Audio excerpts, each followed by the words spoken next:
계속되는 고금리 속에 국내 10개 금융지주회사의 순이익이 3년 연속 20조 원을 넘어서며 사상 최대치를 또 갈아치웠습니다. 하지만 금융지주들은 채용을 줄이는 등 비상경영을 한다고 합니다. 진짜 비상경영을 해야 한다면 배당 성과급 잔치를 왜 하는 거죠? 외부의 따가운 시선을 회피하기 위한 꼼수라는 지적이 나옵니다. 최은미 기자가 보도합니다. 지난해 국내 10개 금융지주 회사의 당기순이익은 21조 5,246억 원으로 전년 대비 776억 원 늘었습니다.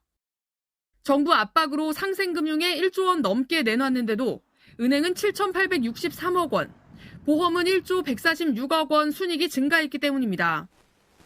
하지만 금융지주들은 올해 상생금융과 홍콩 ELS 배상을 이유로 비상 경영을 꺼내들고 있습니다.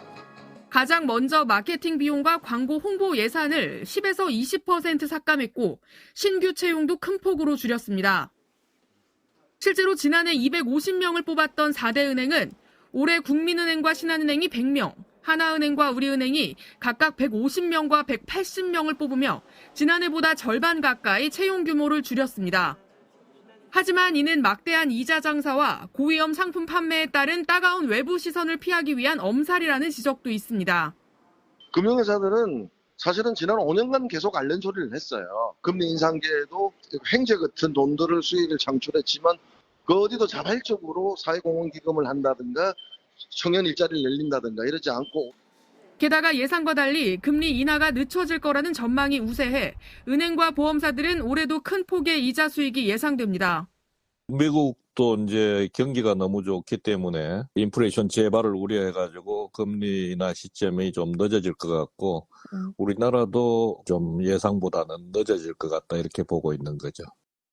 고금리 기조 속에 소상공인과 서민들의 고통이 계속되는 만큼 막대한 이익을 낸 금융사들이 사회공헌에 더 적극적으로 나서야 한다는 목소리가 커지고 있습니다.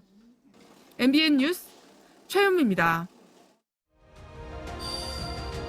선거 결과 궁금하세요? 가장 빠른 현장 중계, 정확한 분석으로 이번 개표 방송을 준비했습니다. 개표 방송은 역시 MBN.